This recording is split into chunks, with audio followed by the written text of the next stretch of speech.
Ce soir, nous avons le plaisir d'accueillir Alexandra Novoselov, qui est docteur en sciences politiques, qui travaille à l'Université de Paris 2 Assas comme chercheur associé, qui est aussi chargé de mission pour le ministère de la Défense, entre autres. Non, c'est tout ça sort. Plus. Vous avez été. Et qui a travaillé sur les murs, qui est notre sujet de saison en quelque sorte, puisque vous savez que dans le cadre du 30e anniversaire de la chute du mur de Berlin, nous proposons une installation artistique de street art, autour de laquelle on a souhaité organiser un certain nombre de conférences.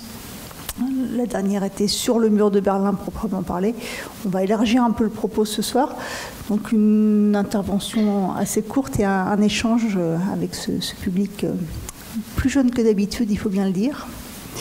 Je vous donne la parole tout de suite. D'accord. Et puis on échangera un peu à l'issue de votre intervention. Merci beaucoup en tout cas d'avoir accepté notre invitation. Merci à vous de m'avoir invité. C'est un plaisir d'être là et devant tant de monde. Donc je vais vous parler de la géopolitique des murs de séparation aujourd'hui. Alors je voudrais quand même dire que ce travail que je présente ici, donc je vais vous présenter un peu le résumé de ce qui est dans notre livre. J'ai fait un livre avec un ami à moi, Franck Ness, sur les murs dans le monde. On a publié en 2007 et une deuxième édition est parue en 2015. On a étudié 9 cas de murs dans le monde et on a fait le tour des murs et les photos que vous voyez sont le fruit de ce travail. Et j'ai aussi et donc le livre a été publié à la Documentation française. Vous avez une version électronique et une version papier. J'ai fait aussi un deuxième travail qui s'appelle Des ponts entre les hommes, qui a été publié, dont le livre a été publié en 2017, où je vais aussi dans des endroits stratégiques dans le monde voir si le pont est vraiment un liant ou s'il n'est pas aussi par moment un autre mur. Donc ce que je vais vous raconter provient de ce travail que je fais en dehors de mon expertise première qui sont les Nations Unies. J'ai fait ma thèse sur le Conseil de sécurité des Nations Unies et je suis spécialisée donc sur le Conseil et sur les opérations de maintien de la paix. Donc parler de la géopolitique des murs, c'est comprendre pourquoi il existe aujourd'hui plus de murs qu'au moment de la chute du mur de Berlin, il y a 30 ans. C'est aussi comprendre où ils se trouvent, dans quelles zones stratégiques ils ont été construits et comprendre pourquoi on a des murs à ces endroits-là. Et c'est vrai que depuis quelques années, voire maintenant depuis 20 ans presque, puisqu'on est en 2020, on assiste à un phénomène un peu paradoxal lié à la question des frontières et des conflits. Vous avez d'un côté une mondialisation qui crée une circulation des biens, des personnes, des flux financiers, des moyens de communication et d'information sans précédent. On est dans un véritable village planétaire, hein. Et puis, à rebours de ça, on a une fragmentation faite de peur et de repli identitaire, dont le témoin le plus visible est cette multiplication silencieuse des murs de séparation en acier ou en béton en différents endroits de la planète, Et c'est vrai qu'on s'est intéressé à ce phénomène à partir depuis le 20e anniversaire du mur de Berlin. Ces murs avaient commencé à se multiplier avant, en réalité depuis le 11 septembre, mais c'est qu'il y a à peu près une dizaine d'années, 15 ans ou un peu plus, qu'on a commencé à s'interroger sur ce phénomène. Et donc ces murs se situent dans des zones de fracture, pas toujours sur des frontières, et lesquelles sont de plus en plus, c'est un autre phénomène qu'on voit, c'est qu'aujourd'hui le mot de frontière est un peu devenu un gros mot, alors même que la frontière est en soi une marque de respect mutuel. Mais c'est sans doute aussi parce qu'il y a en parallèle une certaine militarisation de certaines d'entre elles. Alors tout d'abord, à quoi ressemblent ces murs ? Bon, vous avez quelques exemples avec les photos qui défilent sous les yeux, mais grosso modo, on a deux types de murs. D'abord, il y a les murs qui ont été érigés à la suite d'un conflit interétatique ou d'une guerre civile pour marquer la ligne d'arrêt des combats, une ligne de cessez-le-feu. Et ces murs-là sont en gros les murs du XXe siècle. C'est le cas par exemple des lignes de la paix à Belfast qui ont été construites suite à la période des troubles dans les années 70. C'est le cas de la zone démilitarisée entre les deux Corées construit au moment de l'armistice de Panmunjom en 1953. C'est le cas de la ligne de contrôle au Cachemire, qui est une zone de tension permanente entre l'Inde et le Pakistan depuis 1947. C'est le cas aussi du Berm, le mur de sable, ou les murs de sable, qui ont été construits au Sahara occidental dans les années 80. Et puis, il y a aussi la zone tampon sur l'île divisée de Chypre, en place depuis 1974.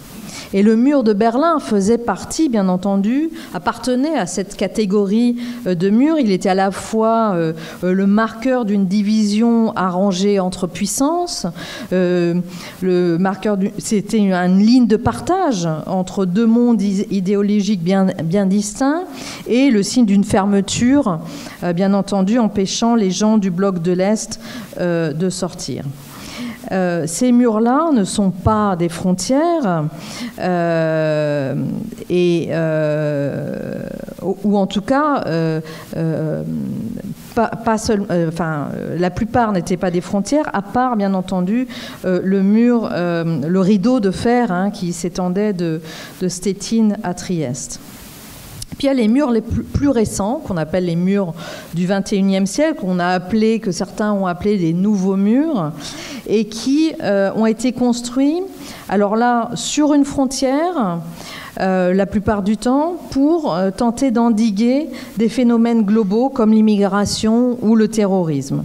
Et ça, c'est le cas de la frontière entre les États-Unis et le Mexique, c'est le cas de la frontière entre l'Inde et le Bangladesh, cas qui montre qu'il n'y a pas simplement des murs entre monde riche et monde pauvre, mais qu'il y a aussi des murs entre pauvres et encore plus pauvres.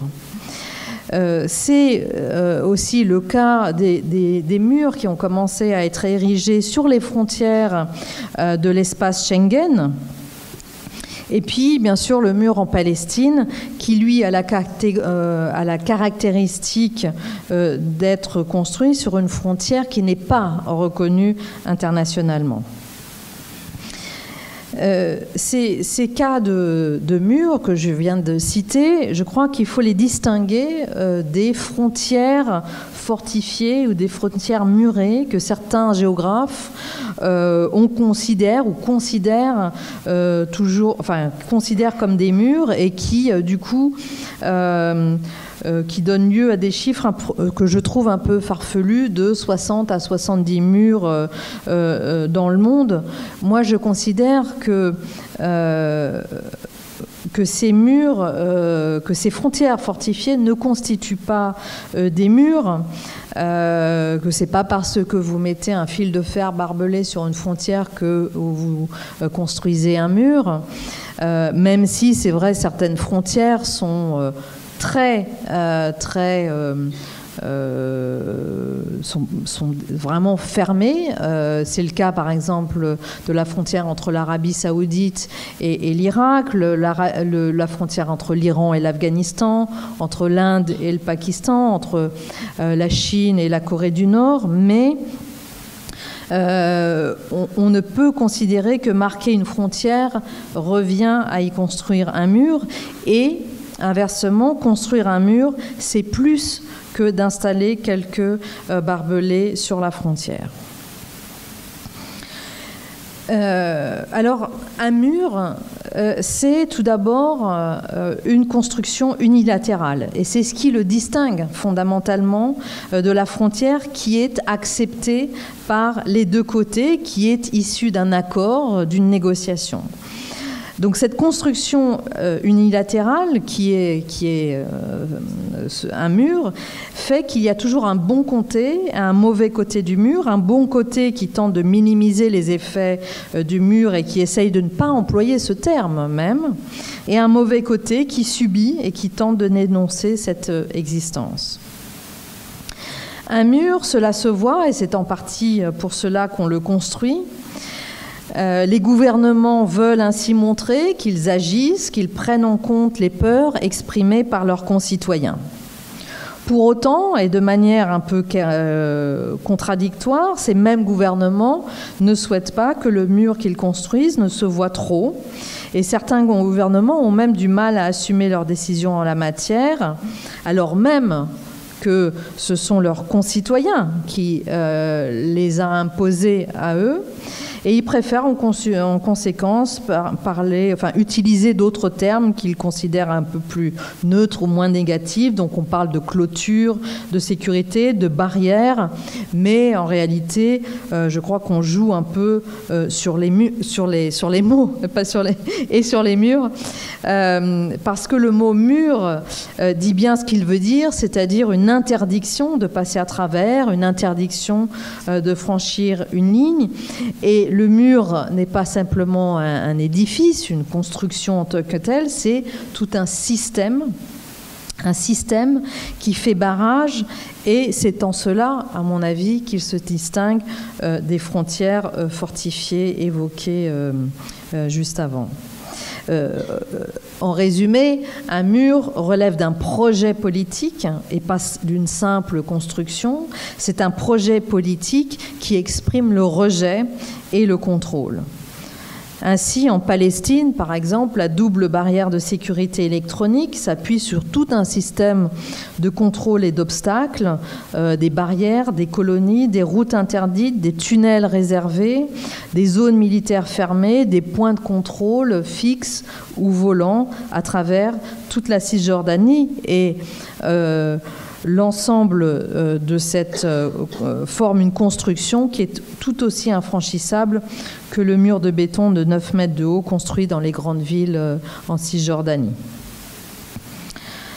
Par ailleurs, un mur en métal ou en béton, sophistiqué ou non, ne peut s'abstraire totalement de la présence d'un système de surveillance humain. On compte aujourd'hui 100 000 militaires marocains le long du Berme, au Sahara occidental, malgré l'installation de nombreux moyens de surveillance et la présence de champs de mines. Il y a la zone démilitarisée entre les deux Corées est gardée au nord par environ 700 000 soldats et au sud par 400 000 soldats. Et au Cachemire, il y a 450 000 soldats qui sont déployés au Cachemire indien et 30 000 au Cachemire pakistanais. Et les effectifs des gardes frontières américains ont plus que triplé depuis les années 2000. Autre caractéristique du mur, et qui doit nous faire réfléchir, le mur coûte cher par sa construction et puis par les coûts induits. Puisque, comme je le disais, ce n'est pas une simple construction, il y a tout un système de surveillance qui l'accompagne. Alors, il y a eu plus de 50 milliards de dollars qui ont été dépensés par les États-Unis pour renforcer la barrière le long de la frontière avec le Mexique et entretenir le dispositif de surveillance. Le mur israélien coûte 2,5 millions d'euros le kilomètre. Mais paradoxalement, ces chiffres ne chiffonnent pas grand monde et ce sont des milliards qui sont dépensés pour bâtir des édifices qu'on verra plutôt inefficaces. Mais bizarrement, on n'a pas d'argent pour améliorer le système éducatif ou celui de la santé. Autre exemple, le mur construit par la Grèce en 2011 sur sa frontière terrestre avec la Turquie lui a coûté 3 à 5 millions d'euros sans aide de l'Union européenne et ce en pleine crise financière. Mais ça n'a pas fait débat. Et il faut dire que derrière les milliards, il existe bien entendu un business que certains chercheurs ont nommé comme un business du mur. Le mur entre l'Arabie Saoudite et l'Irak a fait l'objet d'un appel d'offres remporté par EADS Allemagne qui a coûté 5 milliards. Et puis, dernière caractéristique de ces murs qui doit nous faire encore plus réfléchir, à mon avis, c'est que ces murs sont construits ou renforcés aujourd'hui par des démocraties. Les États-Unis, Israël, l'Espagne ou d'autres pays européens comme la Grèce, la Hongrie, la Bulgarie, et à l'exception de la Grèce, les autres ont eu une aide de l'Union européenne, l'Inde également.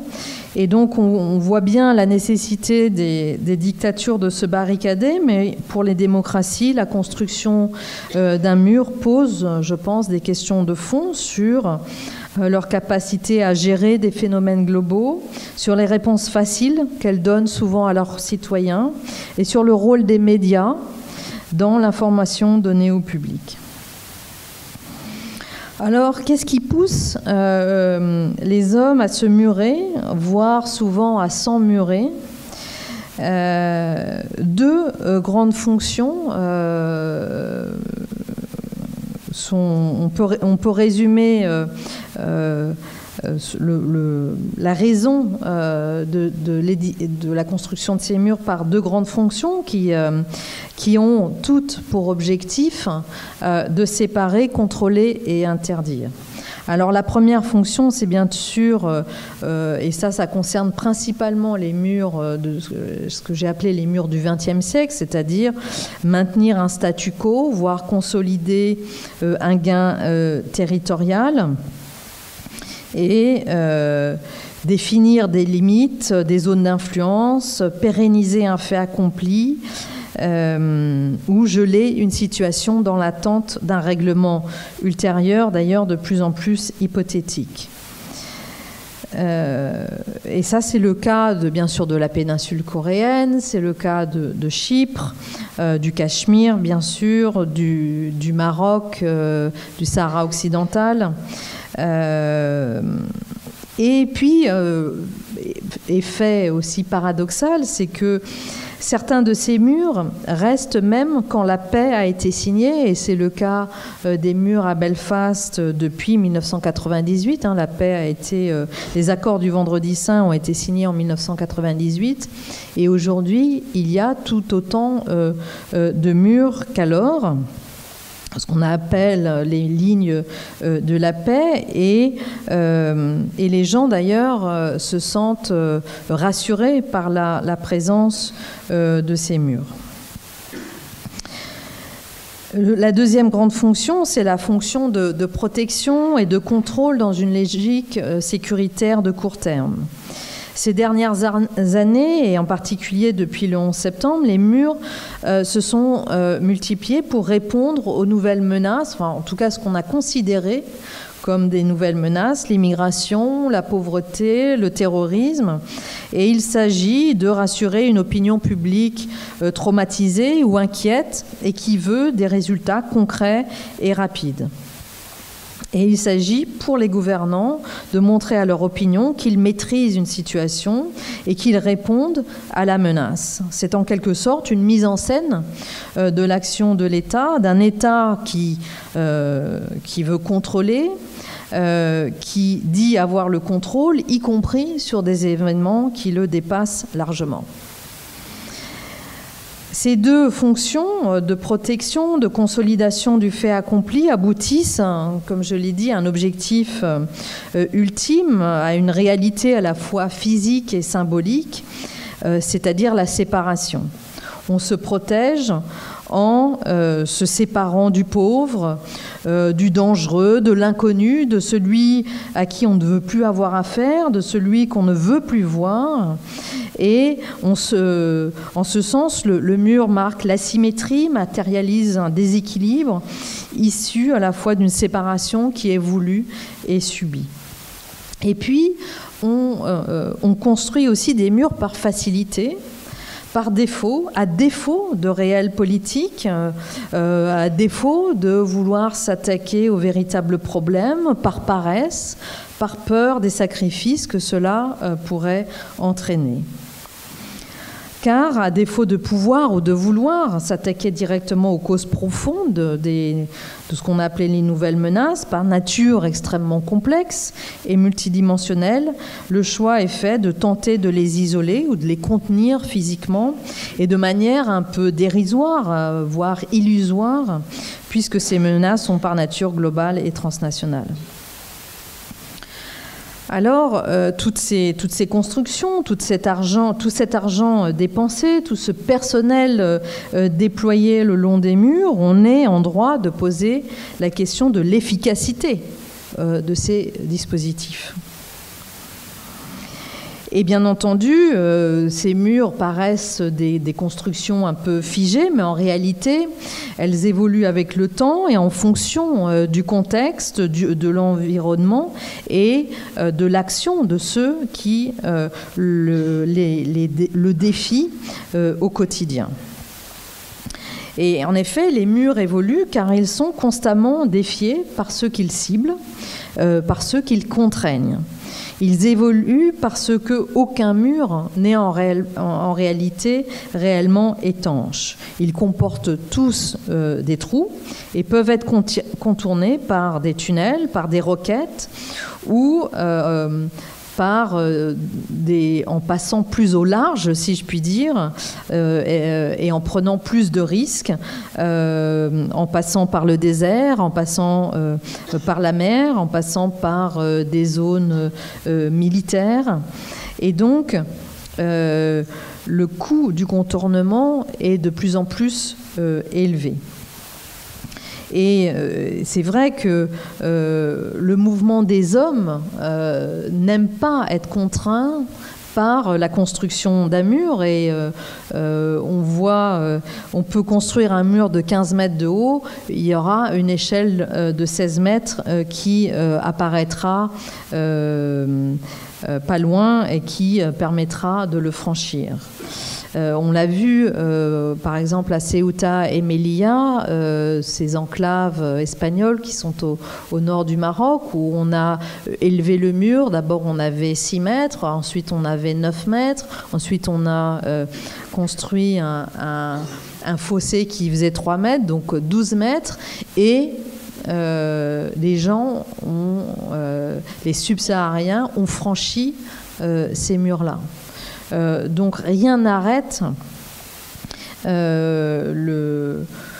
volonté de franchir un mur, et les techniques de franchissement s'adaptent en fait au renforcement du mur. Et elles s'adaptent souvent avec beaucoup plus de violence, c'est-à-dire qu'on a vu les subsahariens devenir de plus en plus violents dans la façon qu'ils avaient de franchir ces barrières.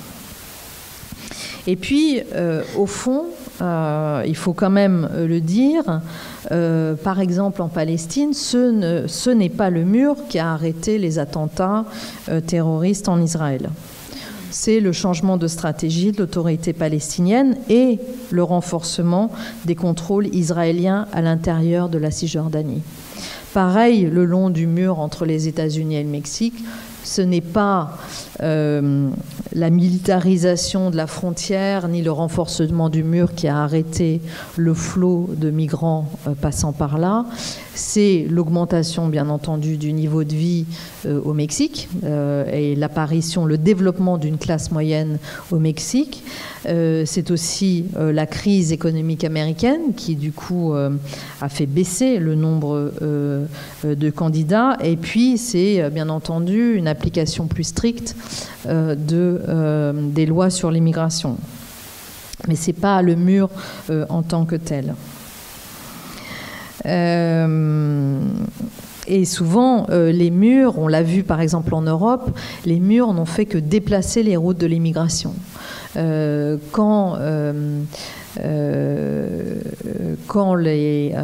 exemple, quand la Grèce a construit son mur sur la frontière avec la Turquie, les routes de l'immigration sont passées plus à l'ouest, vers la Macédoine, etc. Quand les murs à Ceuta et Melilla ont été élevés, l'immigration est passée par l'île de Lampedusa, etc., etc.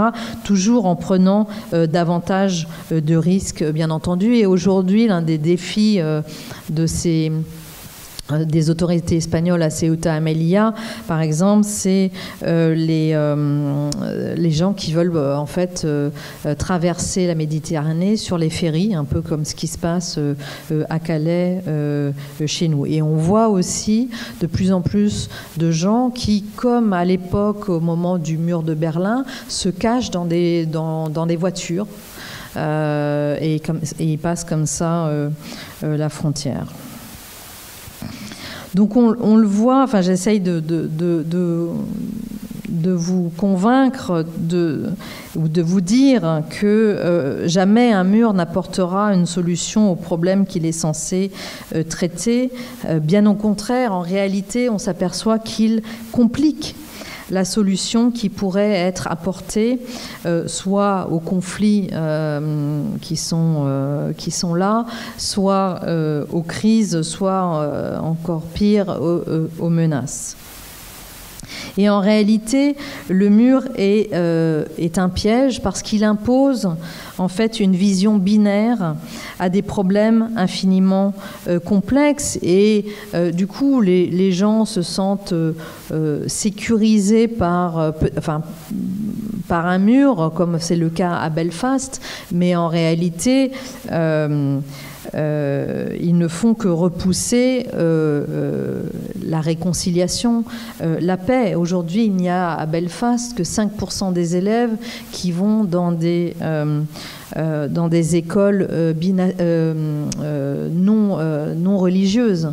La première chose qu'on nous demandait quand on allait à Belfast, c'est de savoir si on était protestant ou catholique. On est quand même en Europe, on est au cœur de l'Europe, et on se dit que là, il y a quand même un problème.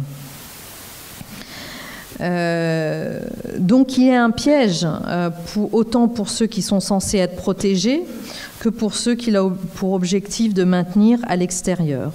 Et en réalité, les murs sont des facteurs de déstabilisation. Aujourd'hui en Palestine, on ne voit pas comment il pourrait y avoir une solution sans traiter le problème du mur de séparation. Donc il ajoute un problème à des problèmes déjà extrêmement compliqués. Et en croyant avoir isolé physiquement les nouvelles menaces, les sociétés pensent les avoir résolues, mais il n'en est rien. Et elles évitent de ce fait de se poser les véritables questions relatives à une meilleure redistribution des revenus liés à la mondialisation, qui permettrait aux laissés pour compte de mieux s'en sortir. Elles oublient aussi de traiter au plan politique la question des minorités, qui est souvent à la racine des conflits ou des crises.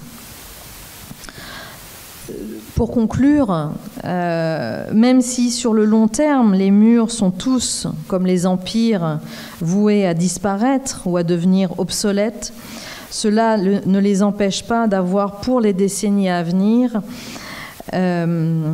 un avenir dans un monde tourné vers les logiques sécuritaires de court terme, vers des réponses faciles qui ne pourront jamais, par essence, traiter les causes profondes des conflits et des menaces, par nature extrêmement complexes et multidimensionnelles. Bref, les murs sont des solutions de facilité dont nous ne pouvons nous contenter.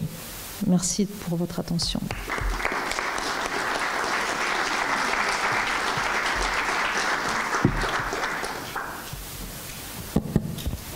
Merci beaucoup pour cette bel exposé limpide.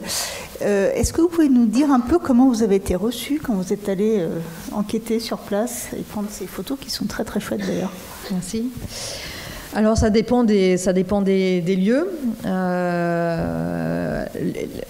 On a été, grosso modo, on n'a jamais eu de problème. On a été plutôt bien reçus parce que l'idée du livre aussi, c'était de prendre parti le moins possible, d'aller des deux côtés du mur, d'aller à la rencontre, de comprendre comment chacun vivait ce mur. Et donc ça, du coup, c'était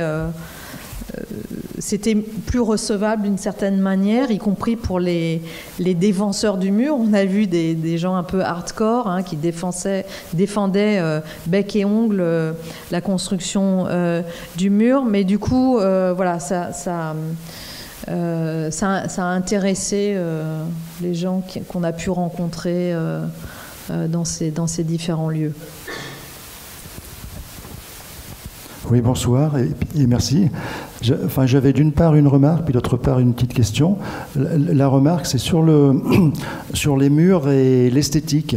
Mm-hmm. Quand les Chinois bâtissaient leurs murailles, ça avait quand même, il me semble, une autre gueule que ce qu'on a vu sur vos images. Et toujours sur l'esthétique, à l'inverse, ces murs que vous nous avez montrés, que vous avez fait défiler, ils sont souvent support à des actes créatifs, quoi. Hein. Mm-hmm. Et voilà, donc ça, c'est si vous avez des choses là-dessus. Et puis, la petite question, c'est sur le... Je ne m'en rappelle plus. Pardon. Ça reviendra. Oui, c'est vrai qu'il y a beaucoup de murs qui attirent les graffitis. Hein. Mais ce qui est intéressant, par exemple, le mur en Palestine, c'est que les Palestiniens, par exemple, ne voulaient pas de ces graffitis sur le mur. Ils voulaient et les graffitis qui sont sur le mur en Palestine sont dessinés par des artistes internationaux, pas par les gens qui vivent là, parce que les Palestiniens ne voulaient pas s'habituer à ce mur de béton. Et en quelque sorte, le rendre plus joli fait qu'on s'habitue, et ça, ils ne voulaient pas. Côté israélien, les Israéliens ont une politique de masquer un peu le mur, c'est-à-dire que par exemple, vous savez, sur certaines autoroutes, vous avez des murs, même en France, des murs anti-bruit. Et en Israël, ils font croire que ce sont des murs anti-bruit, alors que c'est le mur de séparation avec les territoires occupés. Donc ils mettent des arbres devant où ils le peignent d'une manière assez jolie en trompe-l'œil, ou alors de plus en plus ils ont aussi remplacé les murs en béton par du mur fait de pierre, la pierre de Palestine qui est assez reconnaissable, et pour faire croire aux gens que ceci est un mur comme un autre. Et d'ailleurs, certaines personnes en Israël ne voient pas le mur. On est dans un territoire qui est assez petit et les gens ne voient pas le mur. Ils vont dans des colonies, ils ne voient pas le mur. Ils habitent au quotidien dans des colonies et ils ne voient pas. Oui, vous avez évoqué tout à l'heure le cas de l'Arabie Saoudite. L'Arabie Saoudite a construit un mur, on ne sait pas très bien, par rapport au Yémen. Il a fait un mur de 75 km de long. ce qui s'explique tout à fait compte tenu du conflit qui existe entre le Yémen et l'Arabie. Mais qu'est-ce qui a motivé le mur avec l'Irak? L'Irak n'est pas l'ennemi juré de l'Arabie, contrairement à l'Iran. Ce sont deux pays de même obédience religieuse, deux pays sunnites. Et par ailleurs, est-ce que vous avez entendu parler, moi j'ai lu ça, le gouvernement mexicain, qui a affaire évidemment avec le mur par rapport aux États-Unis, dans certaines sphères gouvernementales, ils réfléchissent à un mur qu'ils feraient entre le Mexique et le Guatemala. Puisque finalement, le Mexique sert de réceptacle à tous les réfugiés qui viennent des pays d'Amérique centrale, Honduras, etc. Donc, est-ce que vous avez entendu parler de ce projet? Merci. Alors sur l'Arabie Saoudite et l'Irak, c'est en fait c'est le terrorisme qui a conduit l'Arabie Saoudite à ériger un mur sur sa frontière. Une frontière d'ailleurs qui n'était pas marquée au sol, donc ce qui les a obligés à démarquer la frontière, donc c'est principalement ça. Sur Mexique, Guatemala, alors c'est vrai que le vrai problème du Mexique, c'est la frontière avec le Guatemala. C'est là qu'ils mettent la plupart des effectifs. J'ai pas entendu parler de cette construction possible d'un mur. Il y a une rivière sur une partie de la frontière avec le Guatemala. Vous me direz, c'est pas ce qui empêche Trump de construire un mur, puisque la frontière entre le Texas et le Mexique, c'est une rivière, et il est en train de construire d'ailleurs ou de prolonger, de continuer la construction d'un mur sur cette rivière. Donc non, j'ai pas entendu parler de ça, mais c'est vrai que les Mexicains oui, ont une politique assez dure vis-à-vis des migrants. Donc il y a toute l'Amérique centrale en fait qui déboule, qui traverse le Mexique, qui déboule sur la frontière nord du Mexique. Et il faut dire aussi que la plupart, là encore, il faut voir pourquoi il y a des migrants qui viennent, enfin de plus en plus de centro-américains viennent sur cette frontière. C'est parce que c'est à cause de la politique, enfin des gangs qu'il y a, qui avec à la fin des années 90, où les Américains ont refoulé tous les prisonniers qu'ils avaient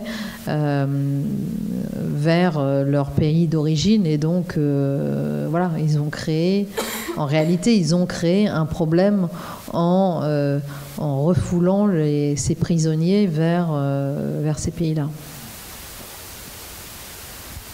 Bonsoir. J'aurais deux questions, s'il vous plaît. Je voulais tout d'abord savoir, pour vous, est-ce qu'un mur, c'est plutôt le moyen d'une expression d'un hard power ou d'un soft power?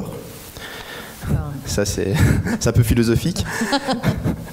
Et une autre question qui est, elle, beaucoup plus pratique. C'est vrai que tous les murs que vous nous avez montrés, ils sont construits, ils sont déjà là, ils sont présents. Mais techniquement, comment se passe la construction d'un mur? Je veux dire, par exemple, le jour où c'est érigé, est-ce que les deux parties sont présentes? Parce que quand les engins de chantier arrivent, on est comme sur une frontière, donc comment ça se passe? Alors, on n'est pas toujours sur une frontière. Hein. Enfin, et oui, puis encore une fois, le mur est une construction unilatérale. Donc, celui qui construit le mur ne demande pas à son voisin si ça l'embête ou pas. Il construit le mur. En Palestine, par exemple, les Palestiniens comprennent que le mur va être construit quand l'armée vient couper les oliviers. Donc voilà, donc de ce point de vue-là, c'est plus l'expression d'un hard power que d'un soft power, c'est-à-dire qu'on est dans une volonté de s'implanter, de contrôler, de marquer, de se défendre. Et donc c'est un État qui impose à l'autre cette politique, et il ne lui demande pas son avis. Les États-Unis n'ont jamais demandé l'avis du Mexique pour construire ce mur. Et d'ailleurs, il le construit à 1 mètre de la ligne frontière. Donc on voit les poteaux, les marqueurs de la frontière, de cette frontière qui a été construite il y a un peu plus d'1 siècle. Et les marqueurs, donc il est chez lui pour construire le mur. Il ne construit pas sur la frontière, il construit avant la frontière. Donc il fait ce qu'il veut. Là où c'est plus compliqué, bien sûr, c'est en Palestine, puisque là, le mur n'est construit que sur 20% de la ligne verte. Vous savez que la ligne verte, c'est la ligne de cessez-le-feu de 1949, et que là, il y a une vraie fissure entre ceux qui, en Israël, s'opposent au mur, ne s'opposent pas au mur en tant que tel, ils s'opposent au mur qui n'est pas construit sur la ligne de cessez-le-feu de 1949. En même temps, le mur a été... donc à l'origine, c'est un projet de la gauche israélienne, des travaillistes. L'idée vient des travaillistes. Et la droite a été convaincue de construire ce mur parce que le lobby des colons l'a convaincu de construire le mur autour des grands blocs de colonies. Donc forcément, il se détache de la ligne de cessez-le-feu de 1949. Donc voilà. Bon, la Corée, là, donc là, on est sur un armistice, avec là, on a quand même un accord. On n'a pas une paix, mais on a un accord avec une zone démilitarisée de 4 km, 2 côté sud, 2 côté nord, avec des murs de barbelés. La Corée du Sud a ouvert maintenant, il paraît qu'on peut se rendre au pied du grillage en zone démilitarisée. Ça faisait partie des mesures de confiance. Donc voilà. Oui. Durant votre présentation, vous parliez finalement de la construction des murs comme un jeu à 2 niveaux, entre un niveau national où il fallait satisfaire une demande et en même temps ne pas parler de mur à l'international. Depuis 1 an et demi, dans le cas du mur américain, on voit que Trump répète et a fait de la construction du mur un argument politique majeur qu'il se plaît donc à répéter dans ses discours. Alors, aujourd'hui, est-ce qu'il n'y a pas une tendance finalement du mur comme un objet politique qui serait décomplexé, ou alors est-ce qu'on serait sur une exceptionnalité américaine par rapport à ça ? Non, je ne crois pas du tout qu'on soit sur une exceptionnalité américaine. Vous voyez ce que fait Viktor Orban en Hongrie, la Bulgarie aussi qui construit un mur, c'est devenu une espèce de... C'est une construction banale, d'une certaine manière, malgré la violence qu'elle induit et qu'elle représente. Et dans le cas américain, ce qui est intéressant, c'est que quand vous allez sur la frontière, il n'y a pas une personne qui est pour le mur. Bon, à part les rednecks, voilà, mais il n'y a pas une personne qui est pour le mur. Ceux qui ont demandé à Trump de construire ce mur, d'ailleurs qui était déjà construit, parce qu'il a fait croire que le mur n'était pas là, alors que le mur n'a cessé d'être renforcé, notamment depuis 2006, avec un certain nombre de lois qui ont été mises en place par Bush.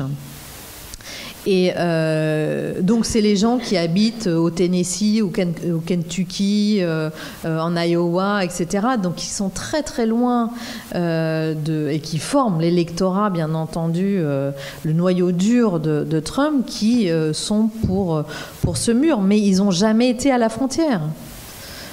Donc il y a une espèce il a joué sur la peur du migrant, à un moment donné, il y avait tout un discours sur le terrorisme, alors que les terroristes du 11 septembre, ils sont venus par le Canada. Ils ne sont pas venus, il n'y a pas eu un seul terroriste qui soit venu par la frontière sud. Et en même temps, l'autre fait hyper paradoxal, c'est que toutes les villes frontalières, cette bande frontalière, est l'une des zones les plus dynamiques de tous les États-Unis, avec tous les échanges. Et d'ailleurs, les Américains ont une politique qui est de faire en sorte que tous les camions, parce que vous avez tout un commerce, tout le commerce qui remonte vers les grandes villes américaines, et de faire en sorte que les camions passent le plus vite possible la frontière. Donc, avec un système de scanner hyper sophistiqué. Et donc vous avez cette contradiction que j'analyse dans mon deuxième livre sur les ponts, puisque dans ce livre sur les ponts, je regarde les ponts internationaux sur la frontière entre le Texas et le Mexique, où vous avez d'un côté donc ce flux ininterrompu de camions, marchandises, avec des ponts qui ont été construits spécialement pour ça, et de l'autre, et en dessous du pont, vous avez le mur, donc pour empêcher les gens de passer, ou en tout cas les amener vers des espèces de points, des goulots d'étranglement pour qu'ils passent légalement la frontière. Bonsoir, du coup je voulais remercier pour votre présentation et je souhaiterais rebondir sur effectivement ce que vous avez dit au sujet de la Grèce qui effectivement a construit son mur toute seule comme une grande. J'aimerais du coup en profiter pour signaler qu'en tant que pays membre de l'Union européenne, la Grèce, effectivement, participe également au financement des fonds FAMI, Fonds Asile, Migration et Intégration, et au fonds FSI, qui est le Fonds de la Sécurité Intérieure. Et je trouve que c'est très intéressant parce que, d'une part, effectivement, les murs, donc l'espace Schengen, sont à la fois des zones de blocage des flux migratoires, mais également, notamment l'Union européenne, a à la fois un fonds pour effectivement aider à l'accueil des flux migratoires et à la fois de répulsion, d'une certaine manière, avec le fonds FSI, qui est notamment un fonds qui est en partie pour équiper la coopération policière et effectivement procéder à l'éloignement des personnes. Oui, enfin, bon, en Grèce, donc là aussi, j'ai étudié ce cas-là dans mon livre sur les ponts. C'est vrai que les Grecs étaient un peu partagés, c'est-à-dire, en plus, les Grecs, c'est un peuple qui a beaucoup émigré dans leur histoire, et donc ils ont été assez choqués de voir ces gens venir, et ils ont été très en empathie en fait avec les migrants. Il y a eu un flux de migrants en 2010-2011. Et donc il y avait d'un côté, encore une fois, dans cette région-là, dans cette région qui est en fait qui est l'Evros, là, qui est sur la frontière avec la Turquie, qui est une des régions les plus pauvres de Grèce. Donc il y avait un mouvement très empathique. Et à Athènes, il y a eu la décision de construire ce mur. Et il y a eu des politiques qui étaient assez dur vis-à-vis des migrants.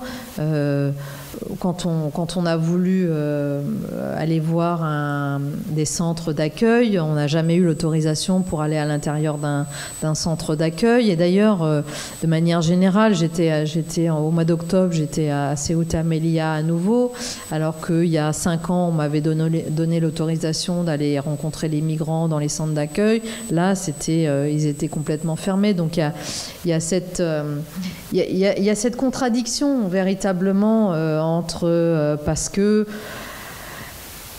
n'arrive pas à parler d'immigration en Europe, parce que ça fait peur, parce que parce qu'on ne veut pas, pour reprendre une expression célèbre, accueillir toute la misère du monde. Et en même temps, c'est vrai que quand vous rencontrez chacun de ces migrants et qu'ils vous racontent leur histoire, c'est toujours touchant. Enfin, et voilà. Donc il y a cette contradiction qui est là. Je ne sais pas comment où est la solution. Je crois que l'Europe tente de fermer la porte d'un côté, de l'ouvrir de l'autre, et de façon des fois un peu maladroite parce que les politiques sont quand même assez dures. Après, il y a les États. Je pense qu'il y a aussi une forme de clientélisme sur certains dossiers, effectivement. Après, il y a les États qui aussi n'arrivent pas à parler d'immigration. On a un exemple. La France en est un exemple. Malheureusement.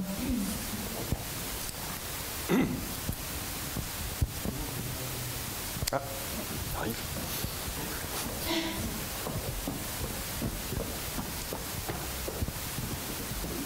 Merci. Tout d'abord, bravo pour votre exposé. Est-ce que vous pensez qu'avec la transition écologique qui arrive et plutôt climatique, est-ce que vous pensez qu'on peut être en présence d'une recrudescence des murs, et plus principalement entre l'Inde et le Bangladesh? Est-ce que ça peut être une réponse possible de la part de l'Inde? Voilà. Alors ça a été, oui, ça fait partie de la réponse, même si les autorités indiennes mêlaient un peu aussi, ils ont fait croire que c'était aussi pour lutter contre le terrorisme. Dans une région, encore une fois, où donc la décision a été prise par New Delhi, et donc on est dans une région... le Bengale, qui était une et indivisible avant la décolonisation. Et donc les gens sont les mêmes. Et d'ailleurs, il y a beaucoup de gens qui m'ont dit, mais on n'arrive pas à faire la différence entre un Indien et un Bangladeshi. Et donc il y a un flot continu d'échanges, en fait. C'est des régions qui sont en général, comme beaucoup de zones frontalières, qui sont très dynamiques. Mais c'est vrai que là, on est face à un phénomène où les pauvres se protègent des plus pauvres. Et c'est vrai que le Bangladesh est particulièrement vulnérable au changement climatique, et qu'on ne voit pas comment les Bangladais arrêteraient d'immigrer vers l'Inde. Voilà, ils vont remonter. C'est évident. Comme les Sahéliens vont remonter vers le nord. En disant ça, en même temps, il faut voir que les flux migratoires sont plus importants entre sud et sud qu'entre sud et nord. Donc, quand les politiques parlent d'invasion venant du sud, c'est absolument pas vrai. C'est les plus riches qui arrivent dans nos pays, souvent les plus éduqués, mais c'est certainement pas. Mais voilà, et donc il y a une espèce de sélection naturelle, entre guillemets, qui se fait. Sont les plus forts aussi, par exemple, pour franchir les barrières à Ceuta Melilla, il faut quand même en vouloir. Donc les plus forts, les plus riches pour passer la frontière dans une voiture. Alors il y a beaucoup de Maghrébins aujourd'hui, donc beaucoup de Tunisiens, beaucoup d'Algériens qui veulent passer en Europe. Il faut $1 500 quand même pour passer la frontière dans une voiture. Donc c'est quand même les Centro-Américains, pour aller jusque dans une ville aux États-Unis, c'est jusqu'à $7 000. Donc c'est pas n'importe qui passe ces frontières. Et donc voilà. Et puis c'est aussi à il faut faire aussi la distinction entre les migrants économiques et puis les réfugiés.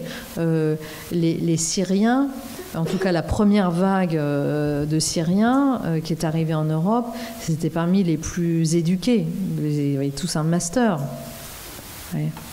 Donc voilà, et souvent quand on parle d'immigration, on a du mal à faire, on ne fait pas ces distinctions. Je crois que c'est dommageable au débat. Enfin, ça pollue le débat un peu.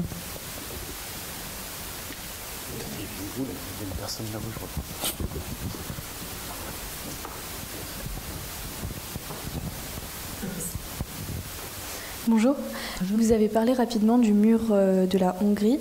J'aimerais savoir si vous auriez éventuellement des informations sur l'impact qu'a eu le mur sur la frontière serbo-hongroise, sur les populations qui ont été donc écartées, sur aussi les populations, les citoyens hongrois, comment ils l'ont ressenti. Est-ce que ça a permis au gouvernement d'acquérir une certaine popularité, et également son incidence sur les finances publiques, puisque quand même ça coûte de l'argent. C'est très précis, mais ma réponse va être courte. Hein, c'est que non, parce que j'ai pas été voir ce mur-là, parce que j'ai pas dans l'actualisation du livre en 2015, les murs de Schengen, enfin ce qu'on appelle aujourd'hui le mur de Schengen, étaient encore en train d'être construits, et donc j'ai décidé de pas y aller. Puis bon, je manquais aussi de temps à ce moment-là, mais donc j'ai pas étudié vraiment ce cas-là. Désolée. Vous aviez une question ? Non. Le plus simplement possible. Ah oui. Comme vous disiez, ça fait une sélection naturelle et tout. Est-ce que peut-être les États ils se disent on peut pas empêcher l'immigration, mais on va mettre un mur comme ça, au moins c'est pas tout le monde qui va pouvoir venir, à défaut d'empêcher tout le monde de venir? Oui, ça fait partie des logiques aussi, c'est-à-dire, c'est ce que disent beaucoup les gardes frontières, c'est-à-dire, c'est pas quelque chose qui va empêcher, mais c'est quelque chose qui va leur permettre, par exemple, aux gardes frontières de ralentir le passage, et donc de leur donner plus de temps pour arrêter les gens. Donc il y a aussi, bien sûr, cette logique-là de ralentir un certain nombre de phénomènes, de vouloir contenir, en fait, plus que d'empêcher ces phénomènes.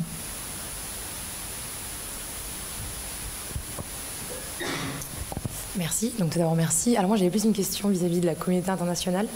Je trouve ça un peu fou, enfin je ne sais pas si vous en savez plus, mais qu'il y ait autant pas de réaction après le traumatisme qui a été le mur de Berlin et tout ce qui s'en est suivi.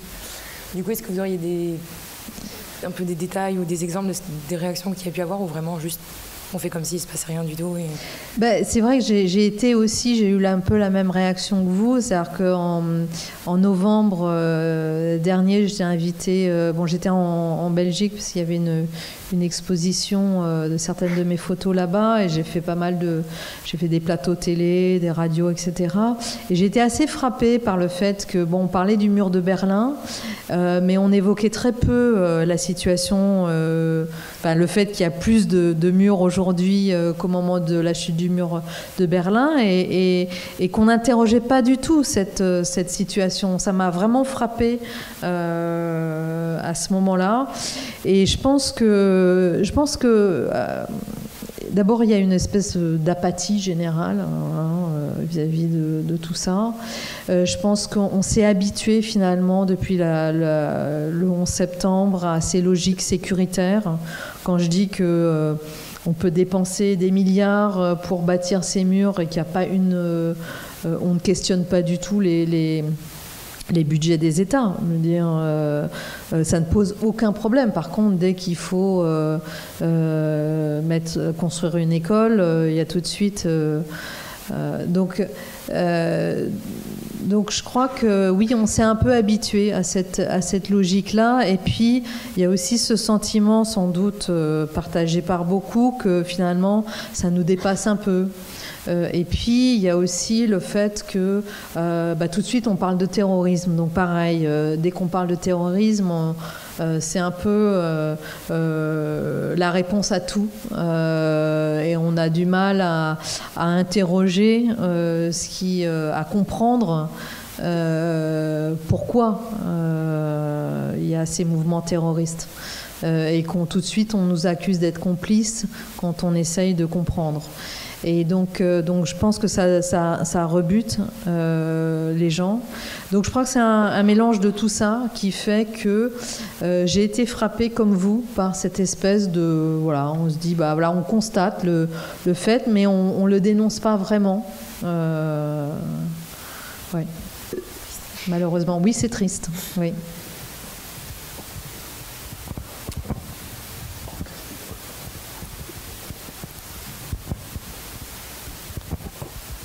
Bonsoir. Tout d'abord, merci pour votre exposé. Vous avez beaucoup parlé du coup des murs matériels, du coup, mais aussi dans le contexte du coup de mondialisation, où c'est aussi tous les flux d'informations. Il y a de plus en plus de murs finalement qui sont plus virtuels et immatériels que matériels. Et est-ce que vous pensez qu'ils sont tout aussi dangereux au point de vue justement de cette mondialisation et dangereux idéologiquement et finalement qui ont beaucoup plus d'impact que ces murs matériels et qui sont quand même beaucoup moins finalement connus car moins visibles, comme par exemple l'internet en Chine par exemple, ou encore le cyberespace russe qui peut aussi faire finalement de plus en plus office de frontière. Oui, je pense que c'est aussi... alors c'est moins photogénique, hein, donc c'est plus difficile à photographier. Donc, mais sinon, je pense que c'est aussi une caractéristique d'un repli sur soi. Et puis, on est aussi dans un monde où on accepte avec plus de facilité qu'avant des processus autoritaires. Et je pense, oui, que c'est tout aussi dangereux. C'est une autre couche, entre guillemets, sur ces dispositifs plus matérialisés et plus visibles. Et oui, c'est vrai que les Chinois qui ont un intranet, en réalité... ou les pays on a vu, ou les pays dont les populations se révoltent, qui coupent tout de suite l'Internet, oui, c'est un processus d'enfermement, de repli sur soi, et c'est un peu comme le mur de Berlin à l'époque, où on met un mur pour empêcher de sortir. Et c'est les mêmes phénomènes qui se passent avec l'Internet. On empêche d'aller voir en dehors ce qui se passe. Et donc oui, je trouve que c'est tout aussi inquiétant que le reste.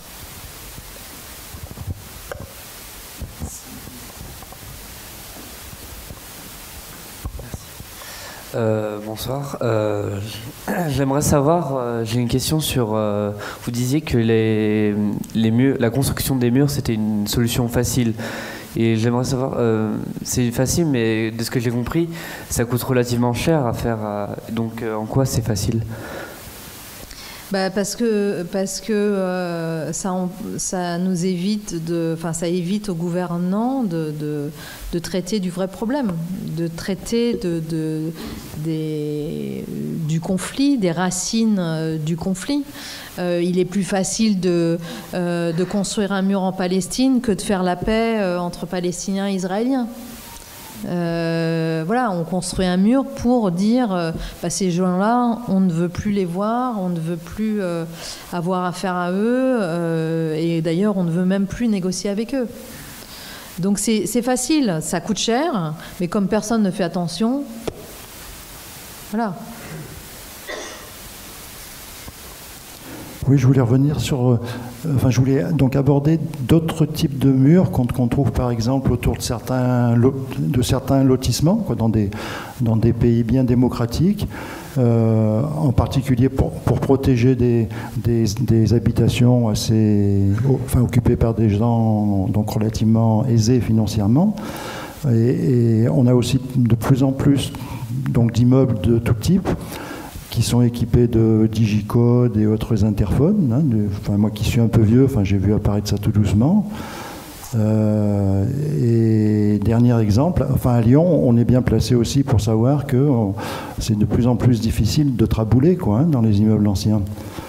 Voilà, donc je crois que la notion de mur, elle n'est pas seulement entre des espaces géographiques tels qu'on les a vus, quoi. On a un développement général des murs. Oui, c'est ce qu'on a appelé les gated communities qui sont apparus aux États-Unis dans les années 70, avec des îlots de gens riches qui se protégeaient de l'extérieur. C'est ce qu'on voit quand on se balade à Rio de Janeiro ou à Sao Paulo. On voit les immeubles qui sont bardés d'électronique et qui sont grillagés. Les immeubles ou même les maisons d'ailleurs qui sont grillagées. Dans toutes les villes du Sud, Mexico City, c'est la même chose. Oui, ça c'est... On ne traite pas les racines de la violence et donc on est obligé de se protéger de manière de plus en plus sophistiquée en réalité. Hein. J'aurais une question, c'est par rapport au conflit gelé dans lequel la Russie est souvent impliquée. Est-ce qu'on a connaissance de murs en rapport avec ces conflits gelés? Et si oui, comment c'est exprimé? Alors il y a une barrière qui a été construite en Ukraine, sur la ligne de contrôle. J'ai vu ça. En Abkhazie, il y a une sorte de... C'est des barbelés, en fait, c'est des fils de fer barbelés, c'est pas vraiment un mur. Donc Abkhazie, Géorgie. Qu'est-ce qu'il y a d'autre? Transnistrie, il n'y a rien. Donc ça, c'est ceux que j'ai vus. J'ai pas été en Ossétie, donc je peux pas vous dire. Et qu'est-ce qu'il y a d'autre? La Crimée, j'ai pas été, mais bon, il y a ce mur qui est en train de se construire. Voilà, et il y a certains aussi. La Finlande est en train de grillager sa frontière avec la Russie. La Pologne aussi, c'est un peu grillagé, mais bon, c'est très léger, quoi, en fait. Voilà. C'est pas vraiment un mur, comme je le disais, ce sont pas vraiment des murs. Voilà.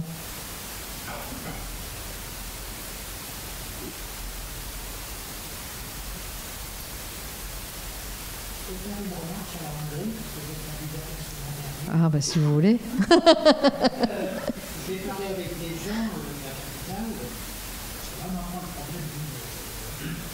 Ah bah oui, la capitale, forcément. J'ai dû tomber sur des pro-organes à 10%. Sans doute.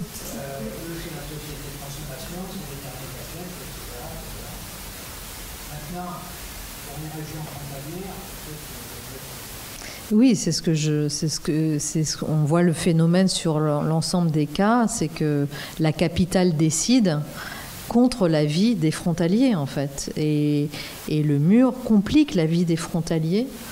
Plus qu'autre chose, c'est pour ça parce qu'il y a des familles qui sont coupées, qui sont encore plus coupées avec le mur. Il y a espèce de quand on est dans des zones agricoles, il y a la transhumance ne peut pas se faire ou c'est plus compliqué. Enfin, oui, la capitale prend la décision contre la vie des frontaliers, mais avec le soutien d'un certain nombre de lobbies nationaux actifs, de minorités actives. Bon, j'espère que je ne vous ai pas trop déprimé. Sur un pont qui aurait été construit entre deux peuples, non?